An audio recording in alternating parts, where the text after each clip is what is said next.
My name's Dan Rainey. I'm the IT director for the City of Detroit Water and Sewerage Department. It's sewerage, not sewerage. Sewerage is that's the pipes that take the sewer stuff. It's named by engineers. Sewerage, not sewer. So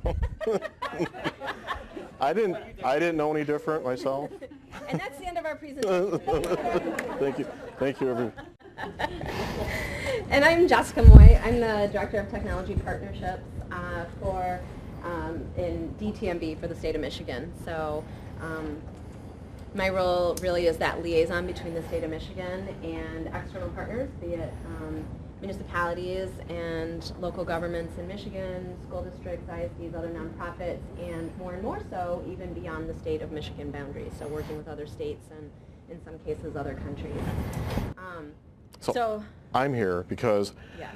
Before my current role, I was a CIO for the city of Ann Arbor, and in Ann Arbor, I was lucky enough to be exposed to the CIO for the state now, Dave Bean, who is very passionate about shared services, and he kind of got that bug going for me. And through his leadership, we have some good stories to tell about that. So it's one of the reasons I guess I'm passionate, as Jessica is, about shared services in the public sector and that there's opportunities for it. And we're told we have to stand sort of near each other because we're sharing the mic, so it may look that we're passionate about each other as well. She's trying to get me to blush. I think it's working. God. So we're going to tag team this. We worked on the presentation kind of separately and closed it sort of together. So we're going to share our experiences today about creating successful collaboration opportunities. We're talking about how to recognize these opportunities, making the business case for them, because that's always important. We felt it was very important to make the business case at the local level in particular. Talk about some ingredients for success, creating meaningful agreements, and then maybe some of our 2 cents on the future of sharing. So everybody remembers what it was like back in the day, 13 years ago, when times were really good. Working in local government meant something. You could, if you were new to local government back then, you made the business case in your head that it was a good trade-off. For security, you got the promise of a pension and health care when you retired, and the work seemed to be very meaningful. You got raises on a regular basis. And it looked like that was going to be the way things were for a while, with real estate prices continuing to increase and revenues increasing at the local levels. In fact, it was getting so good, we were talking about building our own wireless networks for our communities to help them bridge that digital divide that at the time was very, very, very real. Now they say something like only 15% of Americans don't have internet access. Before it was probably more like 40. Mm-hmm. So at that time, yeah, as Dan said, no one really needed anyone else. You could have the luxury of having 2 data centers 2 blocks away from each other in Ann Arbor. You can speak to that more than I. But we, at the state, we had duplicity everywhere, between state and local, so broadband, paralleling each other along the same intersections. A big one that we're passionate about at the state, too, is even just in shared office space. And we would have a DNR and a DEQ facility, miles apart. So we were allowed. We had that luxury of being able to be independent and do our own thing, our own way, build our empires. So that said, there were some organizations that were doing shared services, here and there, smatterings, even then, starting out. But it was really more of a nicety, really more than a necessity, that they were doing it because, well, it made sense, or that the project was so large or comprehensive that it was tough to do it as a single entity. So in the state of Michigan, we had the geographic framework data, for instance. So many of you may be familiar with the GIS data, the road center lines. So that is our base layer for the state of Michigan. And it made sense to do that in a collaborative way. Not because it was, a necessity, but because it made sense to do it. And so we walked through in that way. in Washtenaw County under, I think, Dave's leadership at the time. They took a leadership role in getting collaboration going at the local level by creating what's called One Washtenaw, and that was a set of services where Washtenaw County made websites available to local communities and nonprofits at no cost to them. And they leveraged an open source platform to do that. And Oakland County introduced me and our county in Washtenaw and our city in Ann Arbor to Clemis. We became Clemis members. But still, most government agencies did not need to or want to share. In downtown, I'm pretty sure there were 3 data centers, pretty good sized data centers within walking distance of each other. And in fact, my first meeting with Dave, when we went to lunch and he kind of whispers across the table, he goes, we're only a block away, Dan. I said, yeah. He goes, we both run ERP systems, yep.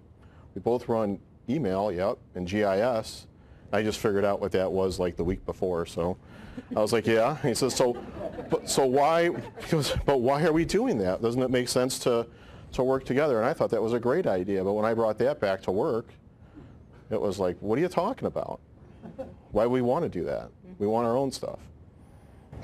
One of the ones that has really struck me, because it has been an area of success more recently for the state of Michigan, was around aerial imagery flights. Now at the time, the SEMCOG area had been running flights in a collaborated fashion, but for the most part of the state, individual communities, primarily at the county level, were running their air photos. Those are, as anyone who knows, in flying air photos, the biggest cost is getting the plane off the ground. It's just getting that plane up in the air. Now, whether or not it zips up another 36 miles, not so tough, but getting it off the ground, that is the huge cost. So developing the RFP, selecting the vendor, doing the QA/QC on the flip side, hoping for the right weather, competing for that right weather, all of that was done very independently. And that is one, as you'll see in just a few minutes, that we are able to make some major changes in. But then reality set in for us. Everybody remembers 2008, 2009, the beginning of the dark ages for us. We had banks and businesses failing and coming back as much different entities. Big corporations going bankrupt and leaving their retirees with less than they had before. And now those guys just entered the Fortune, was it 100? Right? I think they were Fortune 100. GM was back there again this year. Big banks bought failed banks and then became bigger than they were before, and now they can't ever fail again. In real estate prices, they fell and fell and fell, and our revenue streams became more and more constrained, even in Ann Arbor, where Ann Arbor is buffeted by the University of Michigan. They still fell. Not as much as they did across Washtenaw County and Wayne County and Oakland County. And I guess the sad thing, Bob Dadow, does everybody know who Bob is? Bob's an assistant county administrator in Oakland County. I think in 2006, we were at a shared services. So these IT guys used to meet quarterly on shared services because there was passion at this was probably 2 state CIOs ago, Terry Takai, right, and George. And there's a group of people that were very interested in sharing services. And Bob had collected information at the county level and saw that there was a downward trend happening in real estate prices, and he projected exactly what happened. But nobody believed him. When I brought it to my boss again, I said, they're looking at 8% reduction in real estate. Never happened. He's right, it didn't happen. We got worse than that, Well, jobs left and the government began to hurt, and the biggest city in the state. Does everybody know how much what the population percentage-wise drop that occurred in Detroit between 2000 and 2010? Take a stab at it. Anybody? 25%. They lost 25% of their population in 10 years. It's the greatest, exodus that wasn't forced. I think Katrina was probably worse on New Orleans than this was on Detroit, but still. So this was a big problem. So it was the perfect storm. Right? And moving forward, those things came together, coalesced, cascaded, and grew. So no raises. The technology that we said, okay, it's getting old, but we don't have the budget. We're going to put that off. We're going to put it off. It got old. really old. Organizations that were already lean were forced to become leaner. We all became accustomed to the phrase doing more with less, and then there was the pushback doing less with less, right? That's the reality. The reality. Is The do reality less is- with less. Yeah, and that there's a limit, right? Processes had to change. They had to, and the technology had to change. So this is the lead-in, and And here we are. so opportunity presented itself to us. And, from a state of Michigan side, certainly I can speak to, and Dan has referenced my boss already, David Bean, and certainly our governor, Rick Snyder, in terms of this is the way we do business. This is where we are now. So shared services, shared resources, they're just a way of life at the state of Michigan. I work, my organization, Technology Partnerships, answers to the Center for Shared Solutions. I mean, we care so much about shared technology, shared services, shared solutions that the center is actually named that. And it has been in place for a few years. This isn't something that happened last week. The Center for Shared Solutions has been in place for several years. So we move forward with everything, all of internally our enterprise systems and externally in terms of our relationships with all of you in a build once, serve many, use many, serve many capacity. And while we were in Ann Arbor, Washtenaw County was faced with a bit of a crisis. They got a flood in their data center, which was located in the basement of a 100 and some odd year old building. And so it became a crisis that they needed to find a new place to go. They considered building a new data center to the tune of $2 million, unplanned capital expense. And we decided, actually Dale Vanderford, who's sitting right there, was the IT director at the time at Washtenaw County. We decided we were going to maybe take this opportunity to move along the path that Dave illuminated for us a few years back. So we actually took the chance and merged our data centers, where the county actually moved into the city's data center, which wasn't much better, by the way. But it was dry. And with the plan to move to a brand new data center within 2 years, we would both co-manage that, and that's what we did. And that was not an easy road. And in the city of Ann Arbor in particular, working with ImageSoft and with Highland, we were able to share an enterprise content management platform with Washtenaw County, which really, with a very, very low point of entry for us, very similar to what's being talked about today. And we actually went to one step further, and we shared Dale, where Dale got to work with he was the manager of my infrastructure group for almost 2 years. So that was, we were eating our own dog food, which comes with its own peril. So it sounds like many of you have moved into this foray already.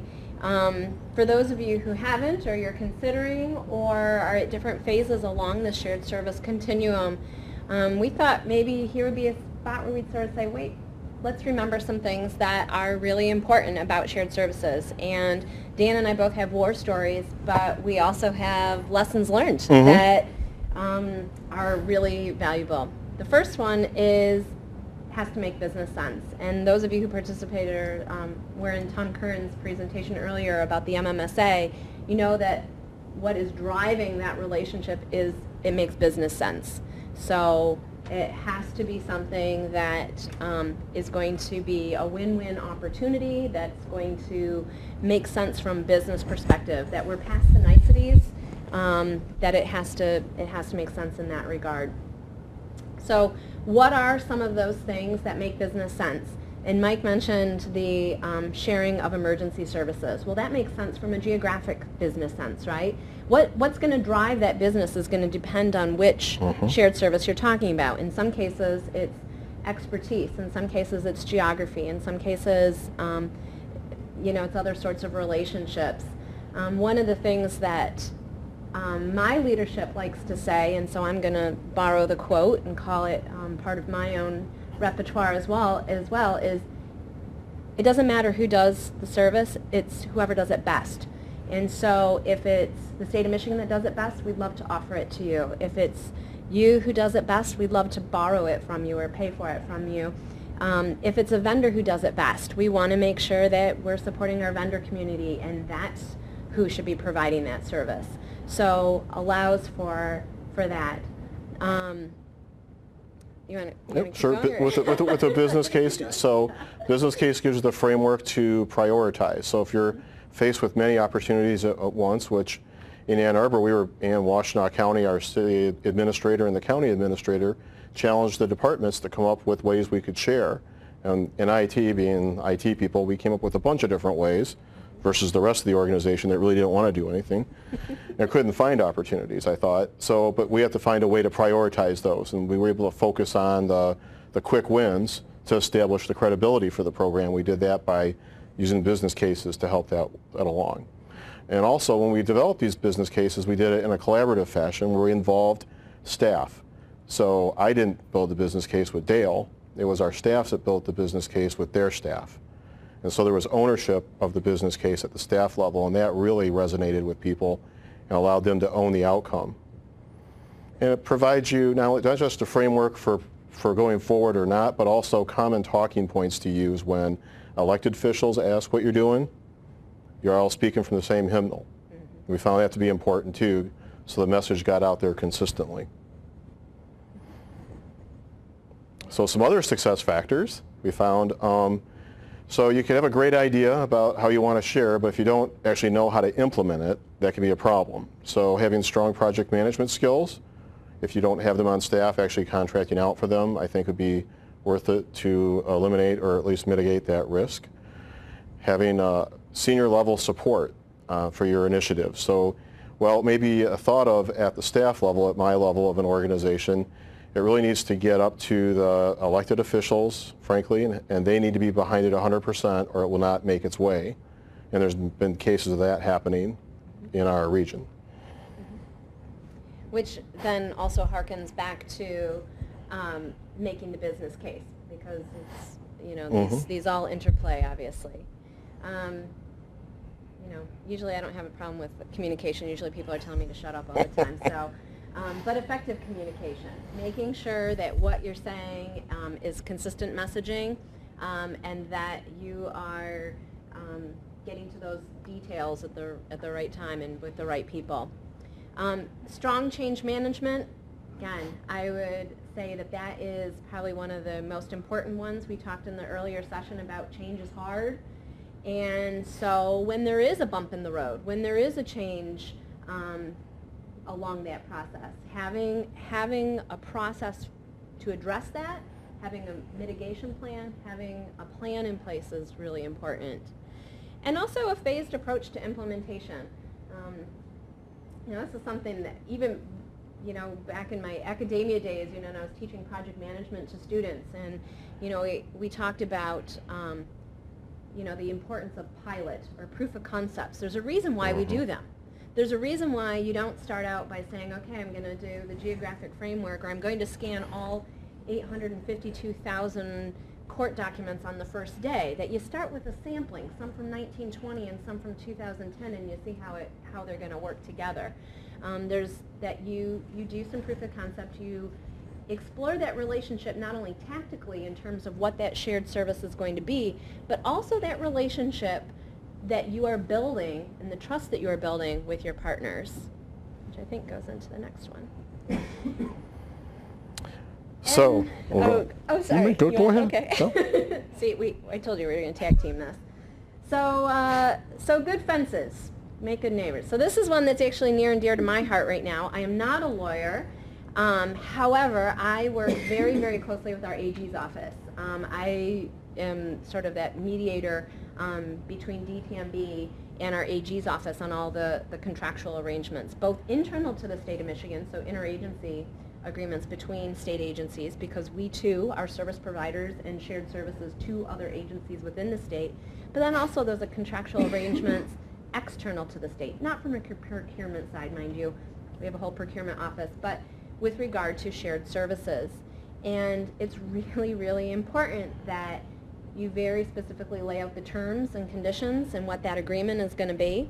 You know, people or business processes brought you together, But those things change, and people leave. You know, I'm looking at how many people that when I first met you, you were in different positions, and now you have moved. And you know what? That shared service has to go beyond you. It has to go beyond a person. It has to be outlined. And you know, 90%, you know, the argument I would say, or the line I use frequently is that it's not the technology. It rarely is the technology or the business process that's the issue. It's the people. And so you have to accommodate that, and you have to prepare for that. This is a business relationship. Shared services are more than just handshakes. There is truly a business relationship at hand. And so, along those same lines, having a good exit strategy is very important. You want to negotiate those things, so Dale and I put together an interlocal agreement in Washtenaw County. It still stands. And if people, and there's clear exit strategies that were well defined to understand how to get out of the different scopes of work. And I think that's very important. It doesn't mean we don't like each other, it just means someday it's recognizing that we may not be there and that the organizations have changed. Having clear roles and responsibilities is important along for the same reasons. And creating an agile, repeatable process will allow people to adapt and adopt shared services quickly. If every shared service agreement is a formal agreement that takes 3 months to get through, no one's going to want to do it. You know, so that. I was going to just say, I remember, so I had one other comment, and that is, you know, I've gained the reputation in our community as being sort of the negative Nelly in the group, because I'm sort of the what if. And so we're negotiating a relationship right now between the state of Michigan and the state of Illinois, where the state of Michigan is going to be hosting some services on behalf of another state. Wow. And I said, well, that's great. Everyone's shaking hands and thumbs up, and you know, the high fives are going around. And I said, well, what happens if a tornado goes through the data center? Then who gets back online first, Michigan or Illinois? Because we are now the service provider to another state. They are dependent on us for their service. But yet we're in the state of Michigan, and our taxpayers, all of you, are paying to make sure your services are up and running. And those are the kinds of tough questions, the what-if scenarios that have to be addressed in those legal agreements. And those have to be, you know, like I said, I'll play the role of negative Nelly, but they have to be thought of in advance, because you don't want to be standing there the day after the tornado and then trying to decide who gets addressed first and how. Sorry. That's great. And sometimes, you know, the challenge there too is the technology today makes it very difficult to separate services. Yes. Before, you used to be able to separate services by tape drive almost, you know. Now you have a big SAN full of storage that you replicated to this other SAN, and I don't think you could put back parts of it. You definitely, you know, it becomes difficult from a technical standpoint to actually deliver that for people. I just wanted to take a second here to illustrate one of the differences I think that we tried to pursue in our shared services arrangement with Washtenaw County and the City of Ann Arbor, and now it includes the Washtenaw County Intermediate School District, and I think the City of Chelsea, Ypsi Township, a number of local communities. What I saw in a traditional shared services arrangement, it was more of a shared service provider being not really flexible with how an arrangement was made, and you felt as a consumer of a shared service that you were committing to a very long-term relationship and not always didn't feel like you had the opportunity to maybe reciprocate if you wanted to, you know, if that was even a plan. It just seemed very one-sided to me traditionally, and I didn't like that. So what we did in Washtenaw County and Ann Arbor is we put together an interagency agreement that any participant, so we refer to people that sign them as participants, and anybody can be a participant, much like I think the MMSA. And as a participant, you're just saying, I agree with all the terms and conditions of this agreement. And then participants can be subscribers or providers of services that are offered as a catalog of services, basically. And it's really between the provider and subscribers how they negotiate anything outside of the interagency agreement. So termination clauses, performance clauses, responsibilities, those types of things are all done on a schedule. And by adopting this schedule, by adopting this structure, basically, people from the outside could see it and they became comfortable with it because it wasn't very threatening to them. They could jump on it without really committing to anything. And if they did want to be a subscriber, they could be a subscriber. There are already other subscribers out there. But they also had the opportunity, if they wanted to become a provider. So some small cities like Chelsea, which is a full-service city, but very small, might decide that they actually want to be providers to other small cities, where Ann Arbor or Washtenaw County may be too big to take on a small city where there's not really a value for us. So this kind of structure, we believe, provided that, that freedom. And the other piece was, by organizing things this way too, it allowed us to include the vendors up front in the process.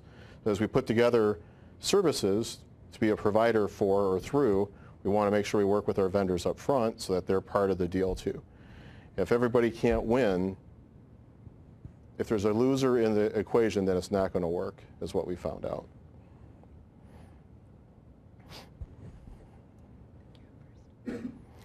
So the future is sharing. So in Ann Arbor, Washtenaw County, so I left there about 3 months ago. We were doing a regional ECM offering and local unit support for on-base. We were working towards a common disaster recovery process, not just for the city and the county, but we were working with the intermediate school district, and we were reaching out to other local units. We were working on sharing our facilities. So with the ISD, we were able to give them access to just square footage in our data center, and that was a win for them too.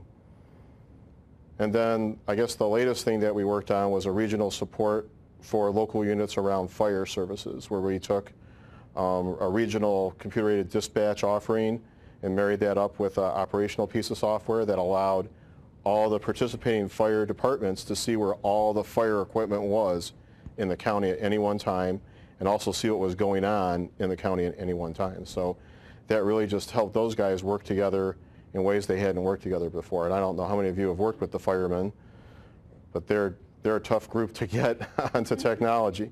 I mean, up until a year ago, they were using paper maps to navigate the streets of Ann Arbor.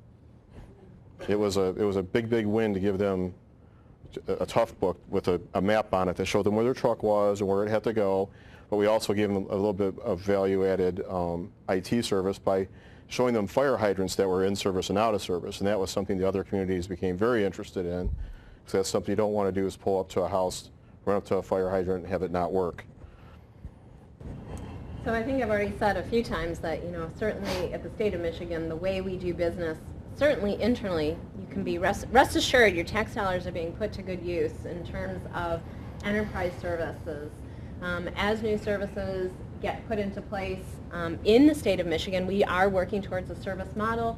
We are working towards a shared service model, and that is the lay of the land. You cannot just go out to procurement and purchase something unless you have buy-in from other agencies, unless you have support from other agencies, or really darn good cases to why you don't. And that has to be darn good, because it's really the way that we're doing things internally. Externally to the state, several things that you probably are all starting to hear more and more about, depending on your communities. Certainly the MMSA, which Tom spoke about in the last session. If you didn't hear that, highly recommend it. Touch base with Tom at the end.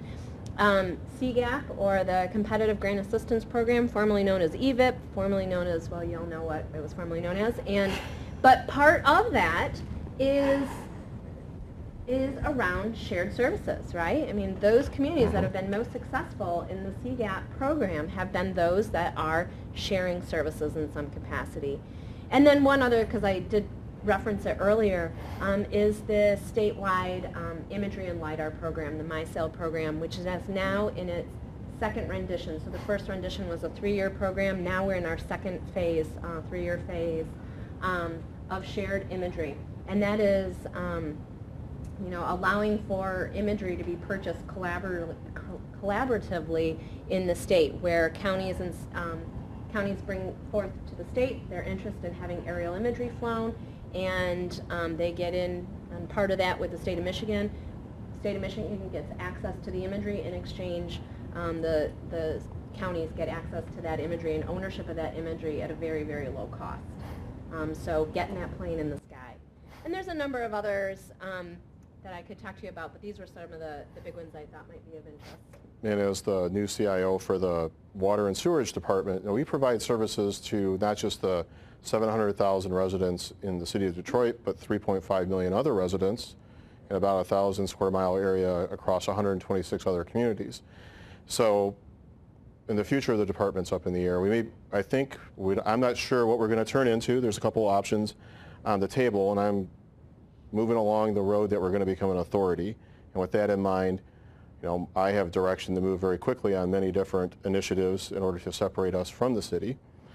And so the only way I could see doing that is through collaboration and shared services. So the MMSA is an option I'm very interested in talking about down the road. And so I think that we'll see more to come. It is a way that we have to do business, I think. So as we continue to think about the future of sharing, one of the things is that we need to think of ourselves as our own greatest resources. There are more stakeholders. There's always more stakeholders than you think of.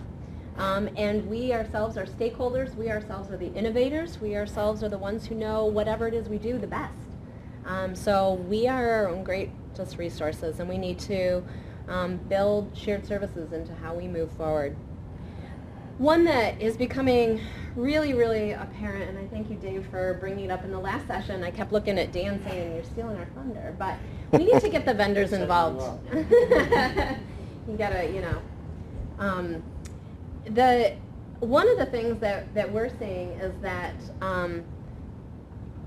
we have moved into that necessity realm from a governmental perspective in the last few years around shared services. But now we need to remember our vendor partners and how do we best bring them in. One of the areas that I'm running into issues on is licensing. And so I want to host stuff on my servers. Well, guess what? I'm not an authorized reseller of Microsoft. So can I host your stuff on my Microsoft operating system, my server? And so we need to think about licensing. How do we organize licensing to allow for shared services amongst communities? And then also, those of us who have business background or have worked in a business environment, we also understand this, supply and demand issue. And the more that we consolidate and have shared services, the fewer players there are for our vendor community. So how do we work with our vendors? And really, I want to keep saying the word partner, one, because it's in my title, technology partnerships, but really because our vendors are our partners. They offer us great service every day, and we need to consider how do we get the best bang for our buck from a shared services capacity without disenfranchising our vendor partners, because we need them, and we need them to come to the table fully as well. So thinking about ways to bring them to the table early and effectively and in a way that continues that win-win relationship. I already mentioned whoever does it best should be doing it. I'll stand by my word there. And that who is the best provider for the role? If it is a municipality, great. If it's the state, great. If it's a vendor, great. If it's an ISD, great. If it's Joe Schmo down the street, great. We really need to think about who the best provider is. State of Michigan just went into an RFQ with Oakland County for cloud services. I know a few of you as vendors may have been on the call. And you know what? State of Michigan, we were going to head down our own RFP road. Oakland County was heading down their own RFP road. And we said, why are we reinventing this wheel? It's a great deal of money to go forth with an RFP, writing it, reviewing it, approving it, contacting it, and so on and so forth. Why would we do this twice? Oakland County was 3 steps ahead of us in the process. I gave Phil a call and said, gosh, can we get in on yours? And we were able to do that. And it was they were doing it best. They were doing it more efficiently than we were.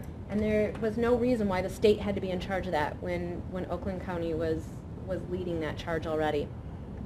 And actually, this last one is actually a quote from Phil Bertolini from Oakland County. It was something he said at a conference a couple of years ago. And not that it's rocket science, but it's something that I continue to think about in my head whenever I work forward in a shared service environment, and that is when it affects people's jobs, it matters. And when we're out on the street talking about shared services, a lot of times we're talking about the business case from consolidation, from cost savings. And when we say cost savings, what we mean is we don't need as many people. Well, you know what? That people is a real person. And that person is someone who is depending on your county for their livelihood, your city for their livelihood, my state of Michigan for their livelihood. And so we really need to shepherd that process from start to finish. The messaging, how it affects those people and those jobs. In some cases it's attrition, but in some cases there is actual job loss, and we need to make sure that that as we move forward, we are doing our due diligence in shepherding that process. That's great. So here are our takeaways for today's session. We recommend you start small with quick wins that develop relationships and whose successes can be built on. I think you need to be a good storyteller. You need to be able to tell the story over and over again. And business cases matter, especially, like we just touched on before when it comes to the people. There needs to be a plan for the staff or they're going to fight you the whole way. So we need to know what the best practices are. Make sure that there are win-win scenarios. This isn't going to work if it's a win-lose. And that doesn't mean there's no compromise. That doesn't mean there's no friction. But that means that you need to seek out resolution in a way that is the best win for all. Plan to keep score and don't be afraid to show it. We are metrics-based. I saw on the on-base presentation, it was metric. There was a whole component on metrics and measurement of what you were doing. That's okay. We're going to need those real numbers to show value and worth, and also for sustainability purposes. The key to any good shared services experience are going to be the relationships of the people involved. And relationships take time, and in the case of organizations that are being challenged to work together for maybe the first time ever, that have preconceived walls between them, it is going to take time to breach those walls. And there will be naysayers too out there. I think being close to one another helps out a lot. Proximity. If you're going to partner with somebody close before you partner with somebody 70 miles away. Or at least have a plan for how you're going to see them face to face. Mm-hmm. If you can't be physically, near each other all the time, have a plan for when you are going to meet up. I don't know. I'm a believer in body language and making sure that I can see your eyes, make sure you're not, on your phone when I'm in the middle of the webinar, and, and I want to make sure that you are, Tom, totally caught you.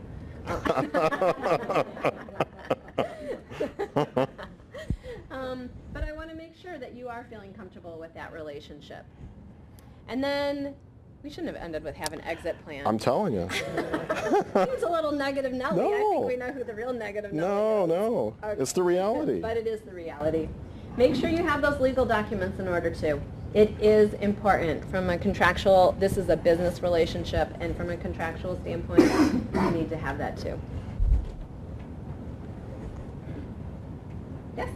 Since you've been talking about sharing, is there any way that the state or any of your organizations would share any of those legal documents that have already been developed? Yeah. So we don't have to reinvent the wheel and look at how you might word exit strategies or how you might, put Sure. up those expectations. I'm pretty sure that the Washtenaw County documents are on their website. All of our interagency agreement and all the schedules, or you could find them, I think, on the City of Ann Arbor's.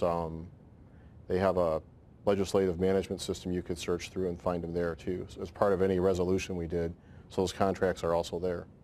Thank you. And go ahead. County, we have Yeah. several local agreements. Yeah. If you'd like a copy of Word, send me an email here too. No problem whatsoever. Yeah, and Oakland County has made theirs available. And also, I believe on the SumCog website, there's also examples of local agreements. Well, it would seem to me, Jessica, that your agency might be able to provide a service by keeping a list of shared services arrangements statewide, and keeping on a single website the interlocal agreements Yeah. for those services. Did you talk to David Bean the other day? Because that was my assignment like 2 weeks ago. Yeah. Yeah, and it will certainly, I want to make sure everyone knows that, you know, a lot of great work gets done without me in the picture at all, without the state of Michigan in the picture at all. And a lot of that should and could continue to occur. But in terms of the ones that we know about, or in terms of having a collaboration site, certainly. And perhaps that's even something we could sort of interplay off of the MMSA site somehow. Yeah, it's a great idea. I'm glad you mentioned the importance of working with vendors.